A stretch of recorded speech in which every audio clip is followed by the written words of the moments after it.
Yeah, yeah.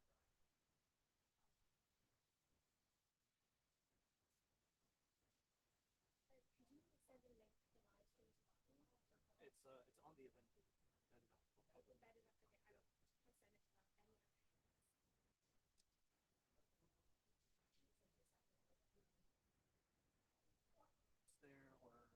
or it's on YouTube.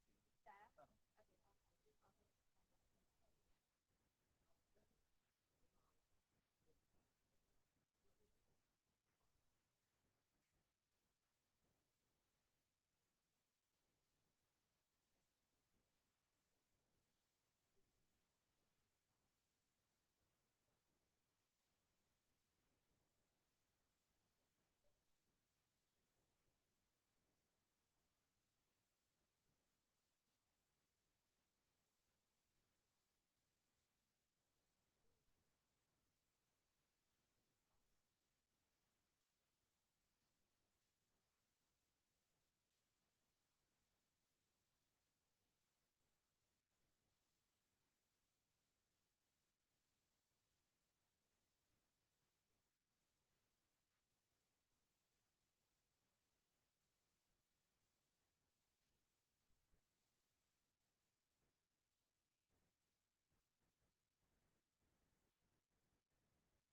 You're good. I'll cover it. You can be.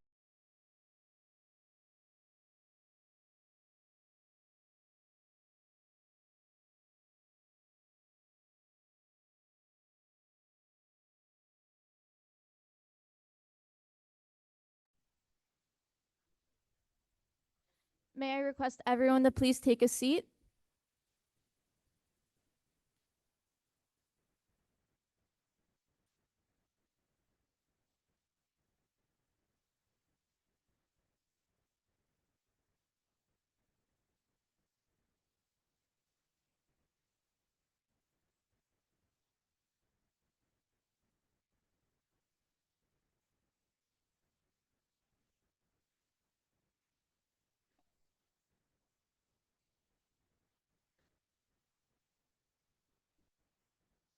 I would like to introduce Dr. Susan E. Saxon, Chief Operating Officer of the Middle East Institute.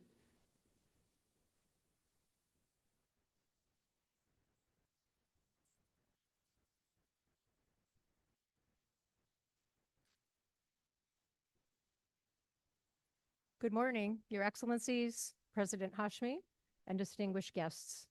On behalf of the Middle East Institute, I welcome you and your colleagues to our home in DC. The Middle East Institute was founded in 1946, and since that time, we've included Pakistan in our programming as part of the Greater Middle East region. The Pakistan Center at MEI was founded in 2009 and dedicated solely to the study of Pakistan. During today's program, we will hear from geopolitical experts who not only understand Pakistan's history, but also how the country is evolving in foreign policy, economic diplomacy, and strategic relations with the United States, the Gulf states, and its regional neighbors. Part of MEI's mission is to foster dialogue with the hope of building fruitful relationships at a time when productive discourse is most necessary. We will cover the key topics in navigating the new administration at this inflection point and how to build strong relationships for all of the Middle East states, kingdoms, and countries. So thank you, everyone, for joining us today. Now I'd like to introduce our colleague, Mr. Ghanzanfar Hashmi, who has collaborated with the Middle East Institute and provided this opportunity to host the 3rd Annual Pakistan Conference. He is instrumental in putting together the topics, panelists, and guest speakers for today's conference. Mr. Hashmi, a PhD in public policy, is president and CEO for the International Academy of Letters, USA, a think tank with the aim to build bridges and promote public and cultural diplomacy through dialogue on culture, arts, diplomacy, current affairs, and literature. He's a recognized and well-known writer, broadcast journalist, public diplomacy expert, poet, researcher, translator, analyst, and author of 5 books. I'm feeling pretty small standing up here right now. His latest published book, A Nation Imprisoned in Myths, has been well received by academic circles and is considered an important contribution to the intellectual discourse on American exceptionalism. Mr. Hashmi hosts a current affairs talk show called Dialogue on the ARI Digital Network. Let's give a warm welcome to Mr. Hashmi as he makes his way to the podium.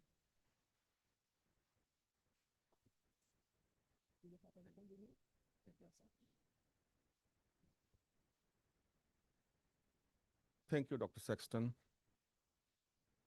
Excellency Rizwan Saeed Sheikh, Pakistan's ambassador to the United States of America. Dr. Susan Sexton, CEO, Middle East Institute. Dr. Marvin Weinbaum, Director, Pakistan and Afghanistan Affairs, Middle East Institute. The members of high-level parliamentary delegation visiting from Pakistan. Ladies and gentlemen, good morning.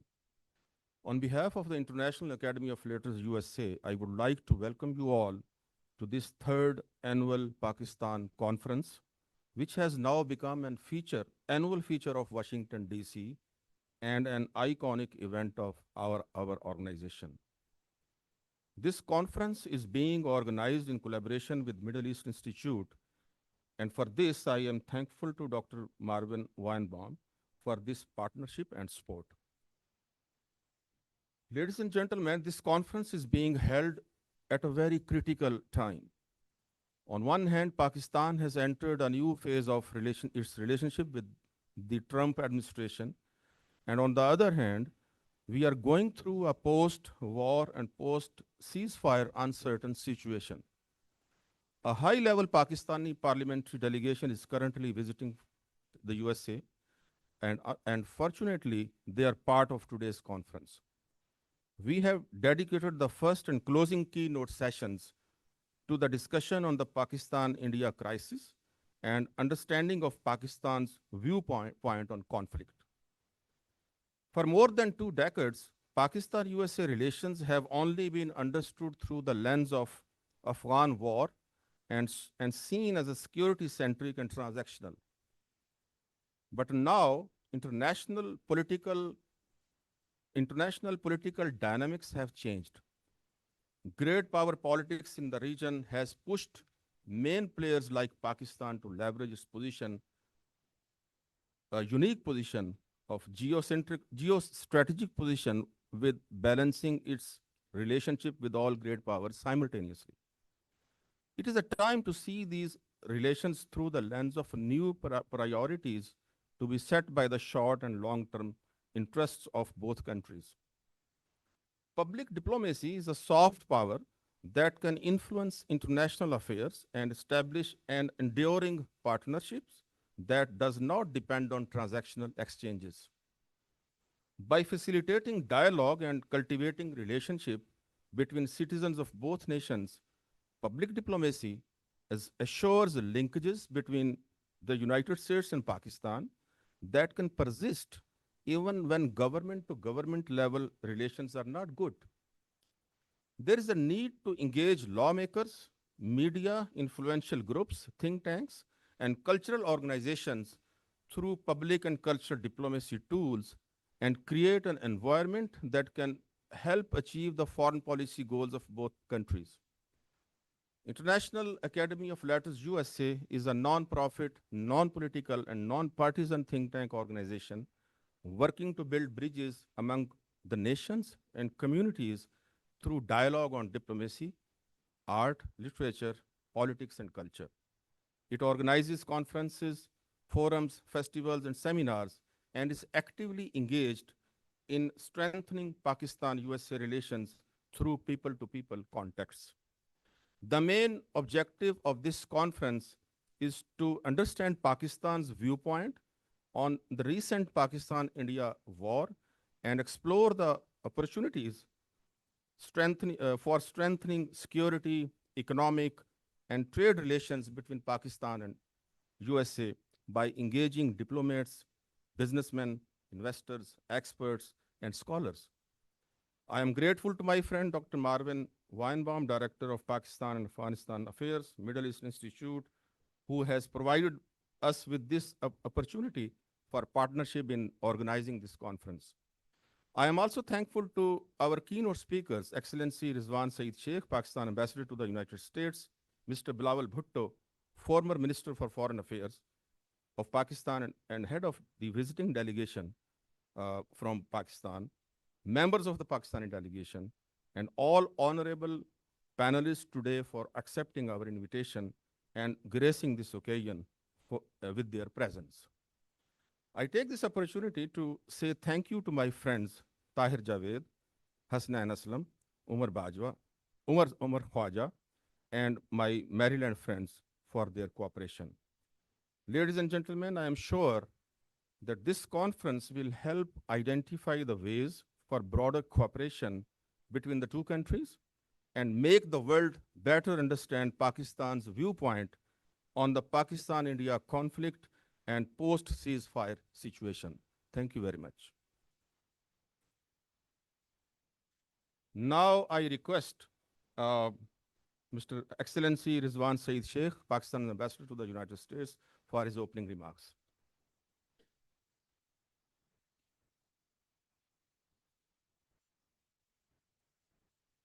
Bismillah ar-Rahman Rahim. Assalamu alaikum. A very good morning to all.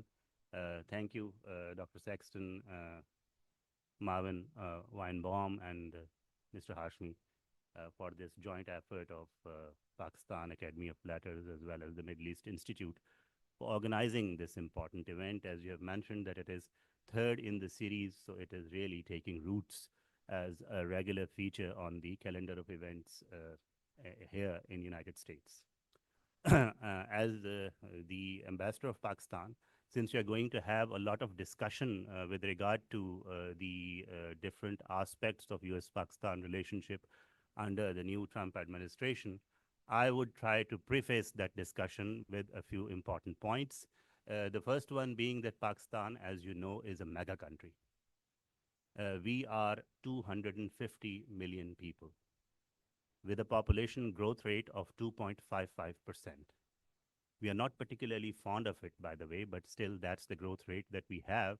And based on that growth rate, we are going to beat Indonesia around 2030 and will not only be the fourth most densely populated country in the world, but the largest Muslim nation state. And that has its own bearings and a whole set of important perspectives that this kind of stature as a mega country would bring.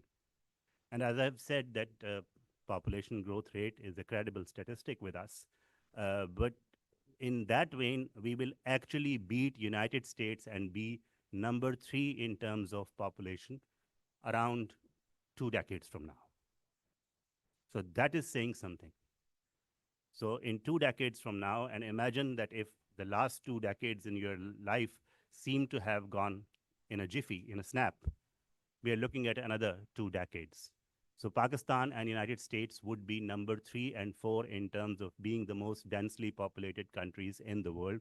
We do not, by any stretch of our imagination, intend to compete India or China on population at least, but certainly United States and Pakistan as 2 mega countries need to have a relationship that stands on its own, and that is the point that I want to make. Pakistan has been looked at over the 78-year-long partnership that we have with the United States, because it was established on day 1 of our independent existence when President Truman wrote a letter to the founder of our nation, Quaid-e-Azam Muhammad Ali Jinnah. For the past 78 years, and Mr. Hashmi alluded to it, the relationship has been unfolding in a security idiom largely. But Pakistan has a lot more to it. As the new emerging middle power, as a nation that only reinvigorated, re-established itself as a confident player in the regional as well as global context just a month back, and of course there will be more light shed on it, we merit our own lens. We should not be looked at from the Chinese, Indian, Afghan, Russian, or any other lens. A nation of 250 million people merits its own strategic space. Our geography lends us, and it has already been alluded to by Mr. Hashmi, a geostrategic significance, a geopolitical significance. But consciously, over the past 3-4 years, Pakistan has changed, altered, in a deliberate, thought-through action, the focus, the thrust of its foreign policy orientation from geopolitics to geoeconomics. The same geography that lends us the geopolitical significance also lends us a geoeconomic importance. And that is what we intend to encash going forward. And Pakistan was in the middle of an economically ascendant reform and restructuring process in the World Bank and IMF week. And I was part of all meetings there, and there was a chorus of commendation on Pakistan's performance on the economic front. And then that incident happened, of course. Details I leave for the panelists to discuss. But the point that I want to make and leave you with it, Pakistan is a mega country. Pakistan and United States, being 2 mega countries from a futuristic standpoint, need relations of their own, standalone. And the Trumpian administration, since it has been in power from the 20th of January this year, is moving in that direction. Pakistan, as we recall, was the only country during the congressional address of the president that, he named half a dozen countries and warned them on tariffs, etc. But Pakistan was the only country that was named and thanked for its cooperation in the counterterrorism domain. And we are the biggest country in the world that has lost lives, 90,000 plus, has incurred losses, hundreds of billions of dollars in fight against terrorism, in global combat against terrorism. And in the history of 78 years, each time Pakistan and United States have come together, it has been consequential, beyond the bilateral domain. It has been consequential for the broader world. And that's something perhaps I would want the panelists and other speakers today to look into, to probe into, and suggest a way forward to the administration, to us as the practitioners of foreign policy from Pakistan. I hope that you will have a good, successful, concrete, consequential deliberations. Thank you all for joining.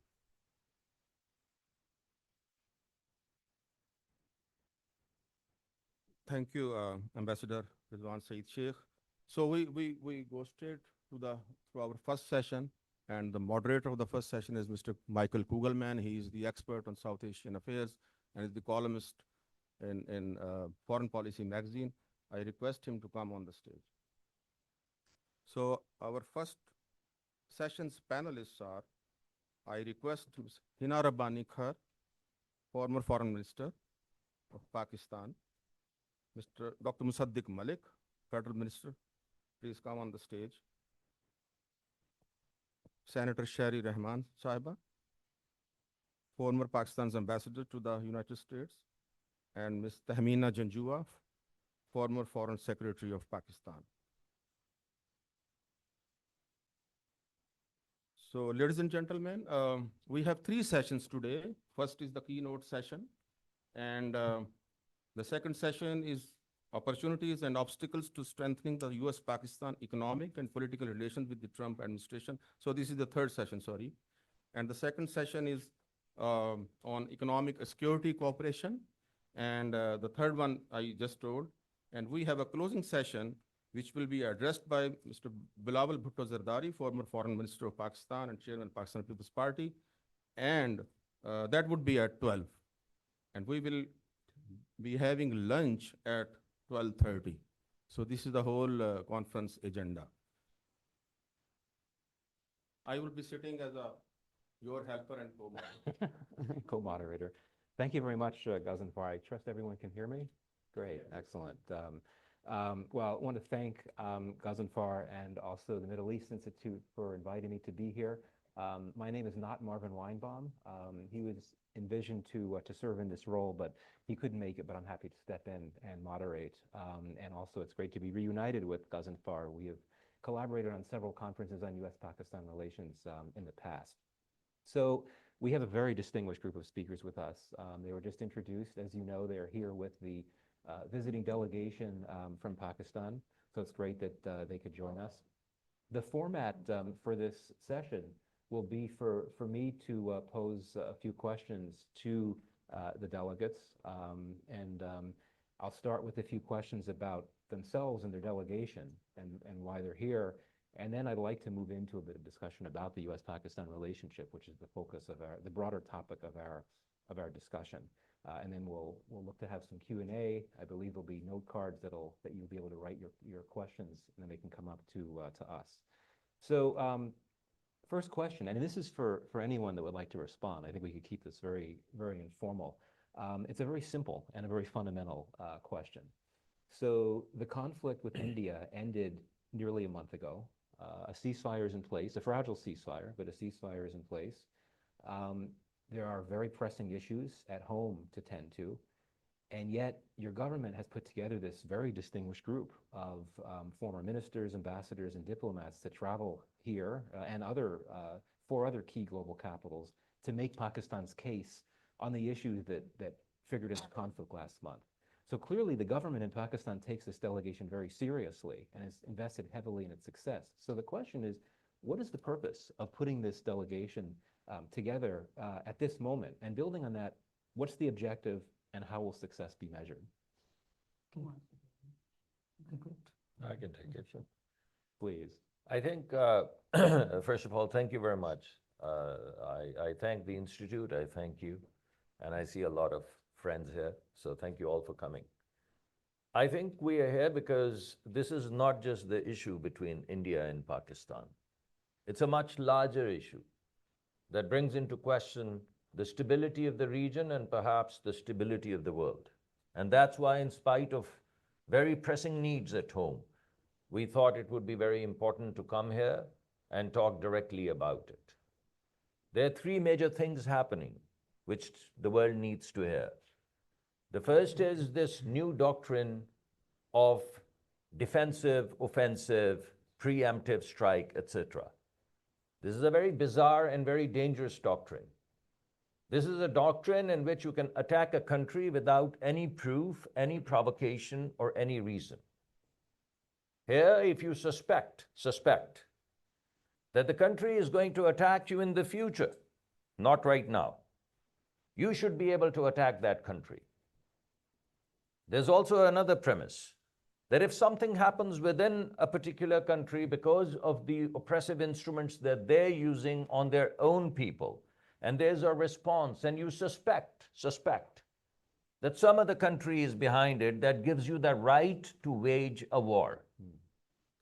So when Canada suspected that India was behind some of the assassination attempts or assassinations in Canada, did Canada have the right to attack India? When Pakistan's train and schools get caught and children are burnt alive and their teachers are burnt alive with phosphorus, does this give Pakistan the right to attack India? Even in the United States, when there are suspicions that some Indian forces were behind some illegitimate or not so legitimate actions, does it give the right to the United States to strike India? This is a very dangerous doctrine, and it's not limited to Pakistan. We've seen it in the Middle East. We've seen it in Canada, and we're now seeing it in Pakistan. So we would like to make these connections to bring to the fore a new doctrine. I would like to request and ask, is this a fair way for the world to move forward? Do you want this world to be a Wild West world where the fastest gun prevails? Do you want this to be a dog-eat-dog kind of world? And if not, then some principled position has to be taken. And Pakistan is but one example. The second thing that I would like to bring to the fore is that in the garb of this military engagement, hitting 6-year-old children, 6-year-old girls that we've buried, is that a military engagement? If you fly missiles across the border to hit basically civilian homes and you cannot identify one terrorist, the world has been asking, where is that terrorist that you hit? But rather than attacking the terrorists, you're attacking mosques and synagogues and churches.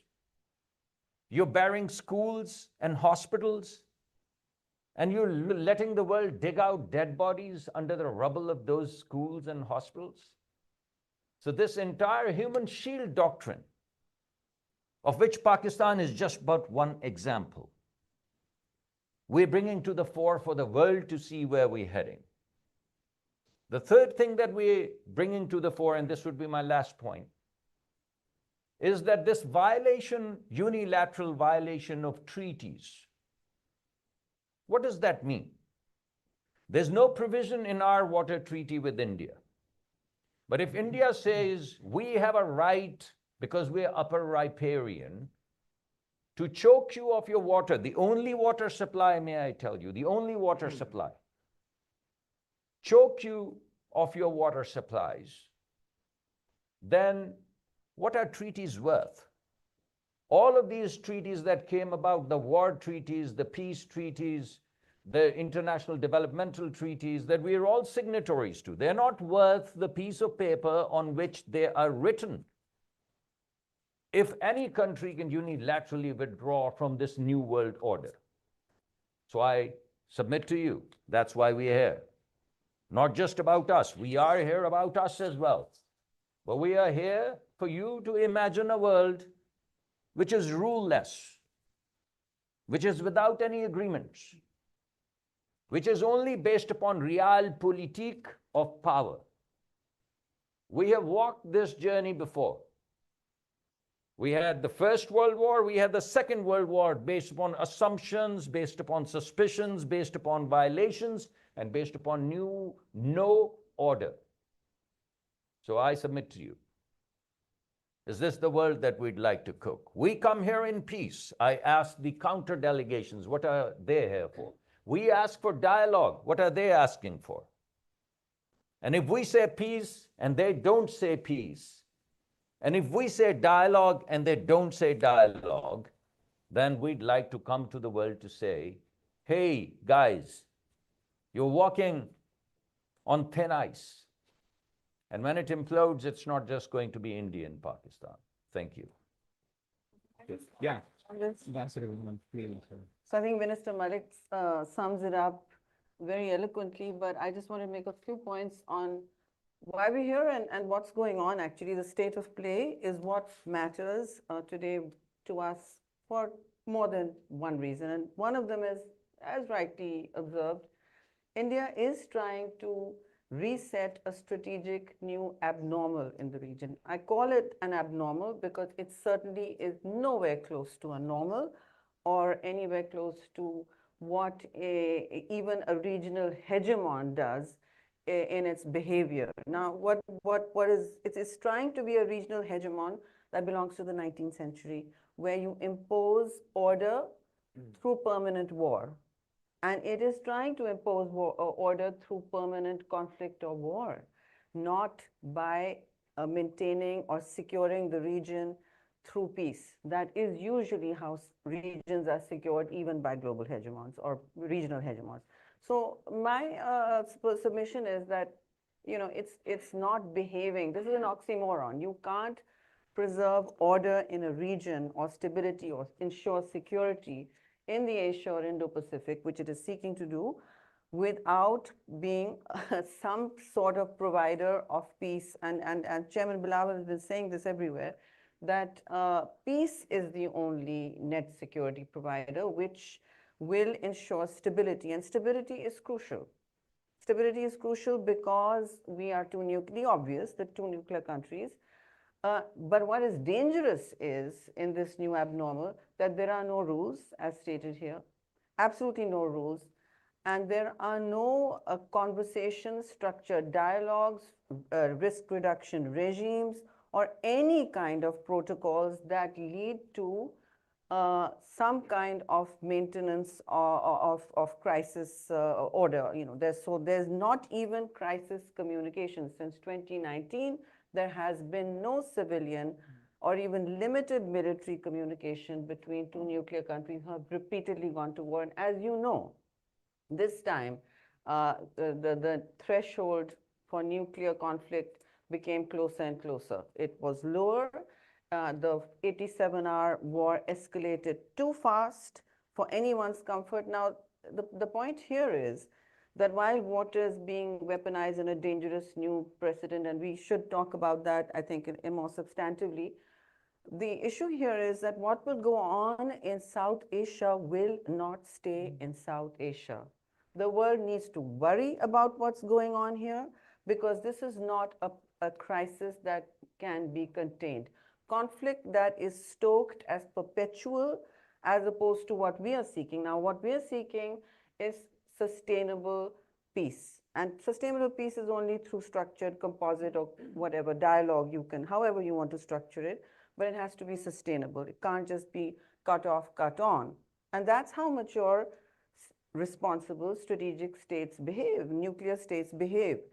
India's new abnormal is based on weaponizing water. We've discussed that, and we should more substantively, but it's also based on not only on a perpetual war construct, but on weaponizing words. In today's digital world, you cannot create an environment for stability, let alone peace, if you are constantly weaponizing words and shrinking the space for a stable, rational conversation, which lastly, Narendra Modi has recently said, Pakistani's youth should either eat bread or they're going to face my bullet. Now, this is statecraft, not even from the 19th century, but it is fully aligned with the way they're keeping the ceasefire increasingly fragile, but they are also messaging that we are keeping this ceasefire increasingly fragile, that we are going to keep the region on the boil. So Pakistan is not, we are not the commitment phobes to building any kind of a rational framework for going forward. I mean, the world is in polycrisis, at least South Asia is. Climate, water, food, all of these insecurities are raging higher than India than in Pakistan, just because they have more of everything. And so right now, instead of building a space for conversations, what they're doing actively, like, which is to shrink that space. And Rajnath Singh, Defense Minister of India, caps it off very regularly by pithy statements. And he says, well, you know, you've seen the trailer. This war, this escalated 87 our war was a trailer where Pakistan responded it's another story how we responded in multi-domain warfare. It was just a trailer. There's going to be a film. This is a Bollywood film that was running. So when I say words were weaponized, they shrunk the narrative actively for peace, aligned with their media. Mainstream channels had, you know, had Delhi now already made Lahore, not just by pollution or smog, the two are the most, Lahore and Delhi are the two most polluted cities in the world. Instead of talking about it or taking joint action, no, this is what they're talking about. That, you know, Karachi port is already over, the map of Pakistan had been erased on mainstream channels. I'm not talking of fringe outlets, which again then limited the space for people who talk on track 2, track 1.5 to speak to us credibly. They became more xenophobic than anyone else. And what we're seeing now, once the fog of war settled, we're seeing the Prime Minister of India, unfortunately, locking himself and his cabinet into a commitment trap. That commitment trap is that he promised much more. There was almost Pakistan's annihilation promised during the war. This is dangerous. Pakistan only responded with measured proportionality, responded only on military targets, only when provoked, and only after days of a serious bombing, as Minister Malik said, on civilian targets, which is against all rules. But I mean, this is not an India that complies by rules. It is glamorizing war constantly, and it is taking all conflict in a world that is now, look, we are already in a world where there are more conflicts than any since the Second World War. But for two nuclear countries with no buffer and any chance of a misadventure occurring at any point, you'll have 20 million people impacted immediately, and within days, there'll be a nuclear winter that nobody has seen before. This is a crowded region.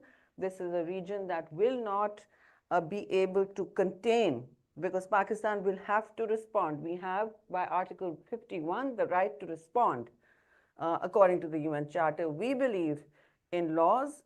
We want to be governed by laws, but we would like our belligerent, identity politics-driven neighbor to do the same. The two countries have changed, and I know you're going to come up with, I'm going to wind up now, but there's always a conversation that India has about terror. I'm going to bring up the T word. We will bring up the K word also, which is Kashmir. But the point here is, because that's important to us, that's the core dispute that is roiling, that is unsettled between the countries. And it's got to be addressed. It's got to be multilaterally addressed. But India doesn't want multilateralism. It sneers at bilateralism while saying it wants to do so. And it's also at no point willing to acknowledge that it needs to grow up and have a third-party mediator in the room. And that's what the United States did. So we thank the United States and the President and the Secretary of State for intervening at this level of escalating crisis. So I think this is where we stand today. It's a high-risk threshold, which is being kept completely on the boil. And you cannot assume the ceasefire is automatically leading to stability or peace. It's not. So I have lots more to say, but I think there's people, other people who need I to. want to make yeah. a quick announcement for the audience. Very quick, Yeah, yeah, very quick. because we have Yeah, one of our yeah. speakers. If will time leave. will allow, we can have some questions, but that would be in a written form. Right. And you can write down your questions on the index card you have on the chairs, and Maheen can collect from you, and we can read out on your behalf for the parents. Yeah, thanks for that. So I know Ms. Carr needs to leave early, so I wanted to ask you the next question. And sorry, it's a bit of a tricky question, but I think it's an important one. We know that there's an Indian delegation here. Perhaps you've run into them, maybe you'll run into them. And one could argue that there's a bit of a battle of narratives playing out in DC this week. To be very, what makes you think that Pakistan can be more convincing than India, particularly given the nature of the US-India relationship, Washington's deepening ties in New Delhi in recent years? Sure. Okay, that's a good question, and my answer is absolutely not. There's no battle of narratives at all. And it's, sometimes you do really simple stuff to say really important, to send really important messages. So I found it really interesting that both of us kind of happened to be, the Indian delegation and the Pakistani delegation, almost happened to be in New York at the same time. And we spent 2 days, almost 10 hours a day or more, in the United Nations headquarters, meeting the Secretary General, meeting the E10, meeting the Security Council members, meeting pretty much everyone we could find within the parameters of the UN headquarters, because we don't have a narrative, we have a reality to share with the world. I think, and we saw our colleagues, I can call them colleagues because they're also parliamentarians, from India spending their entire time selling a narrative to their own people through their own consulate. Okay?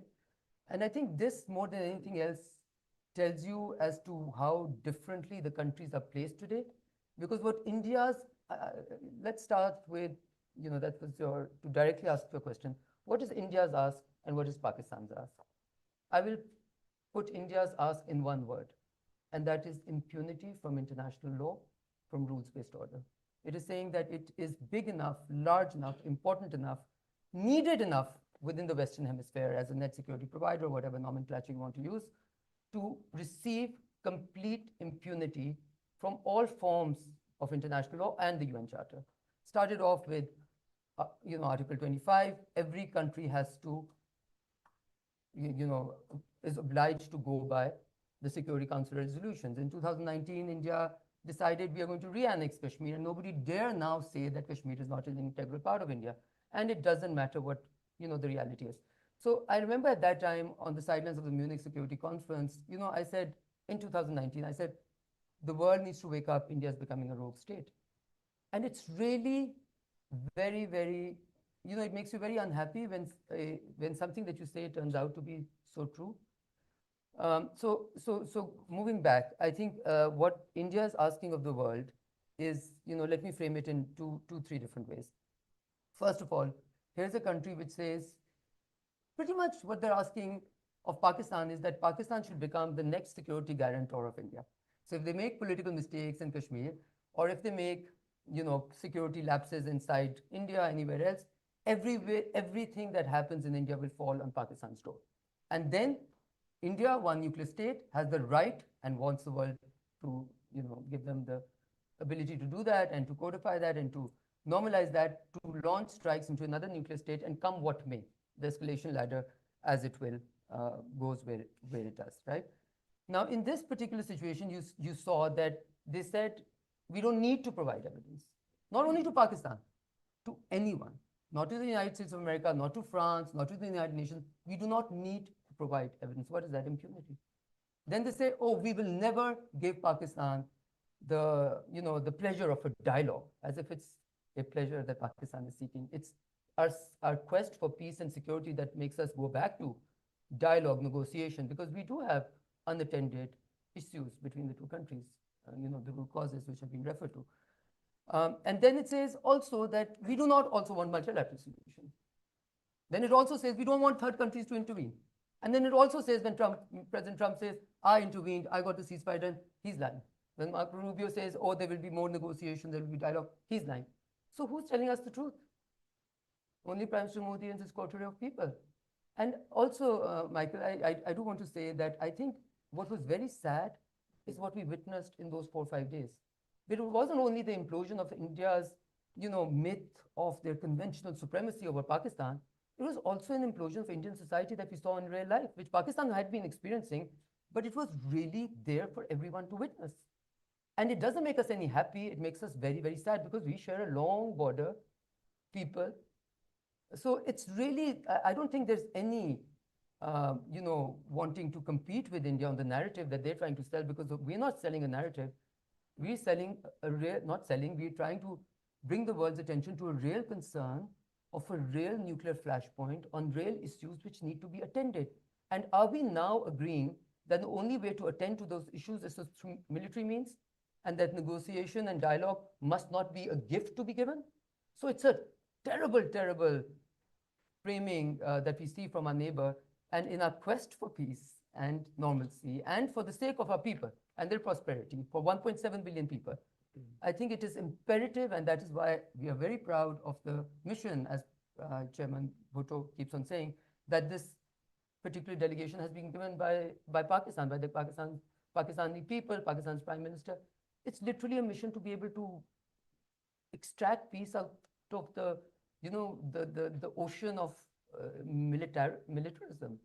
And that's about it. So I think, you know, so yeah, both delegations are here, but both delegations are here with a very, very different message. Very true.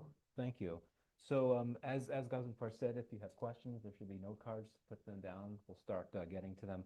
I'm just going to ask one more question. Maybe you'd want to ask a question as well. And this gets more into the geopolitical situation, allows us to transition into the main topic of our discussion today. So Islamabad has long said, and perhaps I could direct this to you, because Islamabad has long said that it wants to have good relations with both China and the US. It does not want to be grouped into the China camp.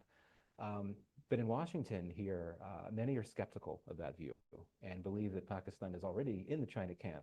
And the recent conflict with India, which featured Pakistan using Chinese-made jets against India, will likely strengthen that skepticism. So how do you respond to this skepticism, especially against the backdrop of the Trump administration's intensification of strategic competition, particularly in terms of geoeconomics with China? Well, thank you very much. That's a question that everyone raises, it has been raising since I'm sure. this recent conflict. But the reality is that, yes, we used Chinese equipment because that was the one that was available to us, and that we had the opportunity to sort of try it out as well. And so it's not, Pakistan has said clearly that it's neither in one camp or the other. Pakistan wants to remain as equally understanding of each other's position. And therefore, it is perhaps a little unfair to say that Pakistan is in the China camp or the the US camp. What came out of the current situation that happened was that the United States did come forward. So while we used Chinese equipment because that was available, we had the United States that came forward for looking at peace, at the possibilities of peace, and therefore proposed a ceasefire. And we're grateful to President Trump that he went ahead and did it. The reality is that Pakistan stood back for 2 days and did not respond to the initial attack by India on Pakistan. Pakistan waited for some kind of international support to Pakistan to sort of move to see whether the conflict would be. So basically, it meant that we were for peace and not for war. And this is, unfortunately, despite that, there was one night when Indians went all out to go and attack our most important bases, etc. So what do? You obviously maximize your relationship with China and maximize your relationship with the United States. And at this time, we realized how important that President Trump had come out and made a very clear position, which India now denies that it was not President Trump who helped out with the ceasefire. Yes, there were other friends of Pakistan that also did it, but I think it is wrong to put Pakistan in one sort of category or the other. As for the question that you earlier asked as to why the delegation was here, and I'll make a very quick response to it, for peace, to look for dialogue, and to ensure that the ceasefire continues. Because what has happened is that the Indian leadership and its military, its defense minister and everyone has said, this is just a pause. And we want to avert the possibility of the pause. We want to have a solidification of the ceasefire. And of course, the most important thing that we're worried about is the Indus Water Treaty and the decision for India to put it in abeyance, which is absolutely unilateral and has no basis in law. May I Thank you. add just a little bit? Please. So I would like to understand what this China camp is, because I don't understand. The biggest asset that Pakistan right now has are critical metals and minerals. That's the biggest asset that we have. And the largest investment that we have in Pakistan in mining critical metals is North American. So where is this China camp coming in when the largest investment in terms of the critical value chain in electrification revolution, in lithium batteries, in copper infrastructure, the largest investment coming forth is the North American. The financial closure of that is coming through the US Exim Bank. When all of these things are happening, where's the China camp? And is S-400 purchase of S-400 equipment as opposed to the Chinese aircrafts that we have, does that put India in the Russian camp? Was this Russia and China or Pakistan and India? So all of the drones that came our way were Israeli. So was this an Israeli camp? All of the air defense of India was coming from Russia. So is that the Russian camp? And all of the aircrafts of India were coming from France. So is this a European camp? We have been historically desirous of purchasing the US equipment, and we still are. You know that our air defense was for the longest time predicated and is predicated on F-16s and their further kind of newer versions. But if we don't get any equipment, you've seen what would have happened to us if we didn't have air defense. We would have been rubbles. We'd be pulling out 60,000 kids from the rubble of schools. And when 80 planes come at you, 80 in a few hundred miles, when 80 planes come at you, all of them having 5 missiles each, you multiply 80 with 5 missiles, and you know what India was coming at. Were they coming to hit one residential area with 80 planes and 400 missiles, some of which were dual carriers of atomic kind of warheads? So you saw what they were coming at. You saw what they came with. And you saw the technologies that they deployed from various countries. So I would say, bring it on, man. Give us those technologies. We'd buy them from you. So this is not, economically, the biggest investment is North American. The desire is to diversify our arsenal, our defense system from the world's best, including the United States. So this kind of camp thing has to be grounded in some kind of evidence. And I don't see that evidence with clarity. So I have a brief question and I want brief answer because we have very short time left. So my question is that what are the workable suggestions your delegation has brought here to ensure de-escalation and peace and stability in the region?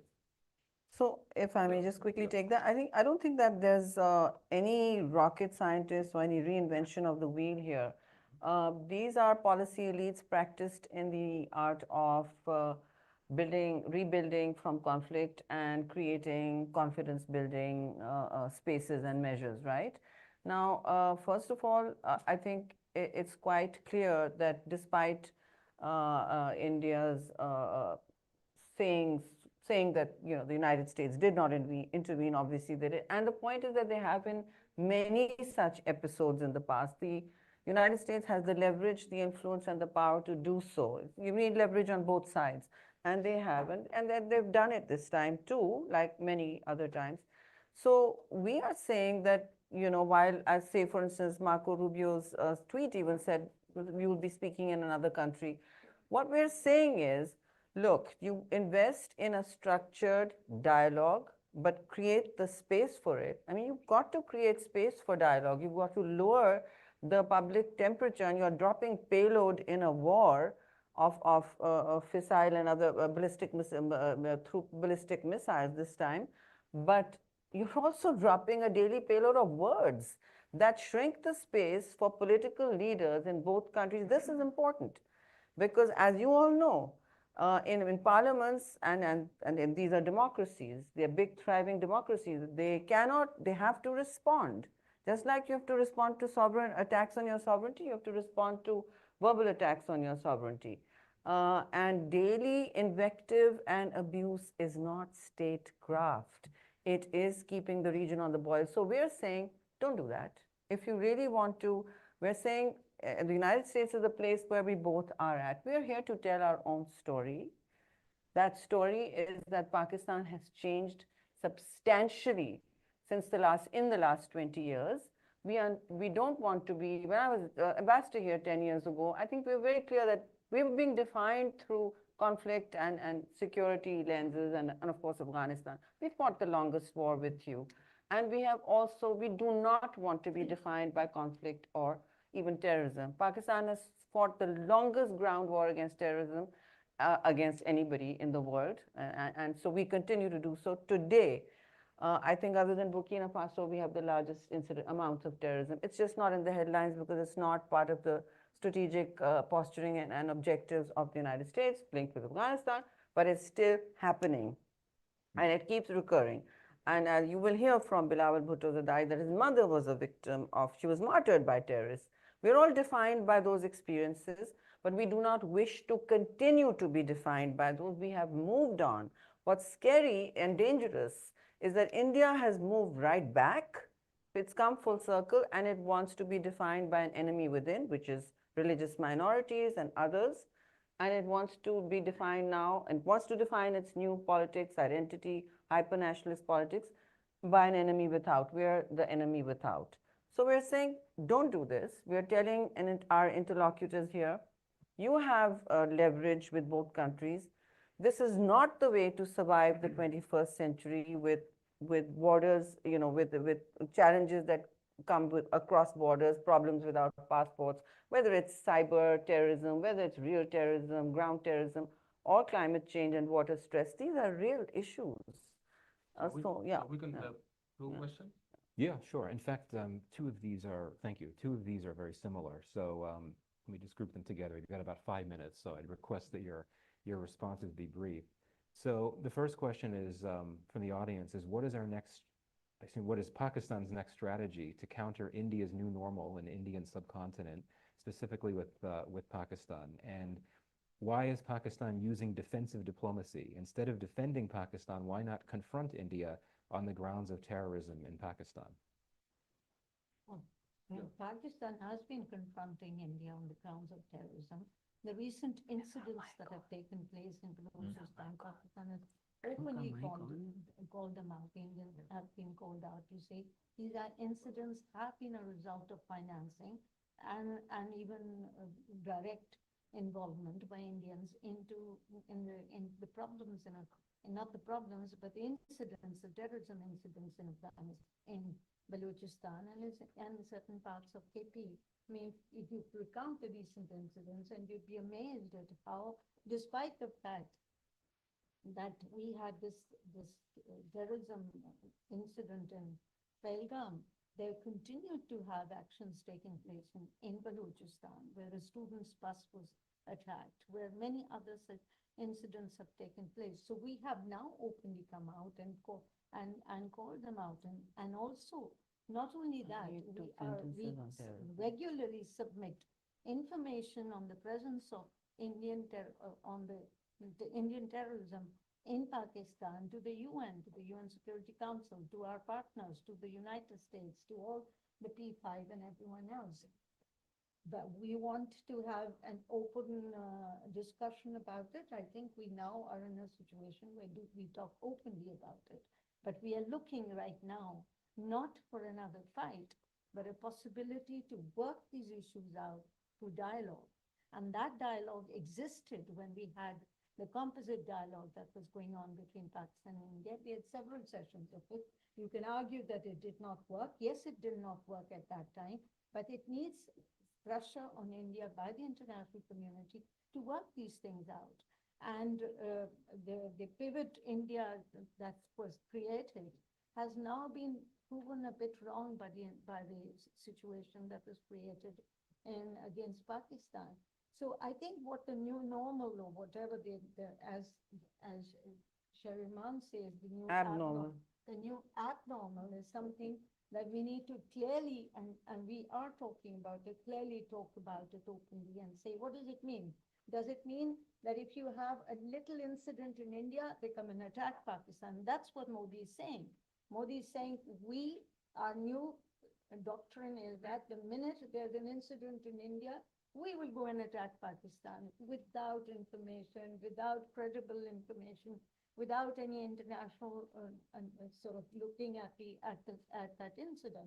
I think it is something that the international community needs to look at very closely, and the United States also needs to look at closely, because in the United States as well, you have had incidents of Indian terrorism by them trying to kill some American Indians here and in Canada and elsewhere in the world, and we've had several incidents of this type in Pakistan as well.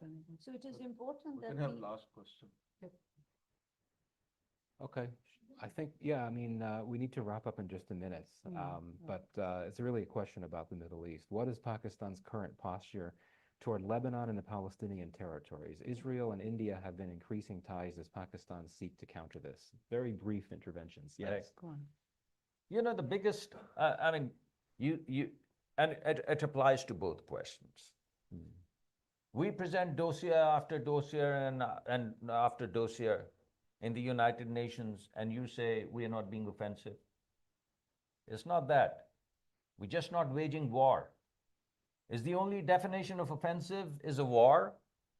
Is it a missile going across, cross-border missile is the only offensive? Is that the new order? Presenting evidence is not offensive enough? We need a bigger offensive? We are against that. For us, the biggest offensive against destruction is peace. Peace is the biggest offense against destruction and devastation. And that's what we bring to the fore. We are here as our biggest offensive. Dialogue and peace. We're extending our hands. Where's the counterparty? We are saying peace. What are they saying? We are saying dialogue. What are they saying? We're saying, don't want to talk to us? Talk to our friends. We celebrate, we recognize the leadership that United States and the President of the United States has shown in the way of being a torchbearer of peace and saying, I will mediate. I will basically, because you guys are at daggers drawn, come, we'll talk. India is one of your key friends, and we have been your friends forever. So you have leverage on us. You have leverage on India. Where is India? We are here. This is our offense. Peace, dialogue, because we believe in a world where there are poor people on both sides, not just on our side. There are 500 million poor people living in India, 500 million. What about them? Are they fodder for missiles? What about our poor people? Should we not be focused on development? Just about 5 weeks ago, we were thinking about the critical value chains and investments and development and poverty. And look at the conversation today. Who's imposed this conversation? So I would say we are very offensive. Our offense is dialogue and peace. What is theirs? Can I quickly just address? 30 seconds, Yeah, yeah. I want to speak to the way forward here. And I think here, in terms of tangible steps that our friends here can take, look, if you have leverage, you tell India one simple thing to start with. And they should have learned this from the last encounter with Pakistan, that war is not an option. There are no military solutions to the dispute of here Jammu and Kashmir, disputed Jammu and Kashmir. That is core for us, and it will remain core for us. It's a festering wound which is yielding the kind of unrest that you see. Now, war is not an option. So don't create new facts on the ground like they have in held Kashmir. Number two, respect all treaties, which means you cannot cut off our water or even seek to or threaten to cut off our water. We will see it as an act of war.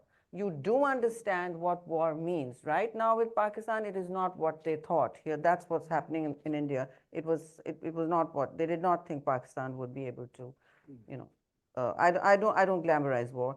So in any case, respect the treaty, don't cut off our water. We will see it as an act of war. Impress upon the Indians that if both sides talk and maintain, you know, we can look at what is needed on the treaty. Okay.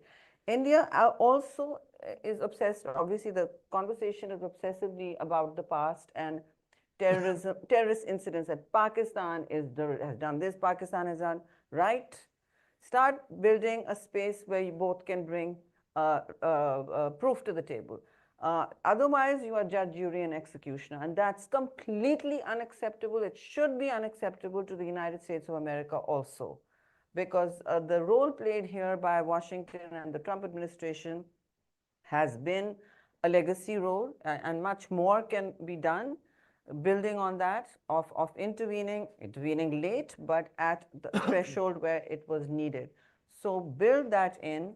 And these are the 4 points they need to, I think we need to work on, if at all South Asia's not made into, I mean, because it won't be one country. It will not be one country that will be bombed, and it will be South Asia. I mean, it will be certainly 1.5 billion people at risk here.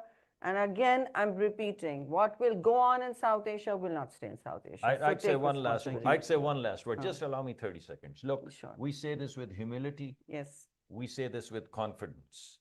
If this becomes the Wild West, we've shown that we were the faster gun. So after being the faster gun, we bring peace to you.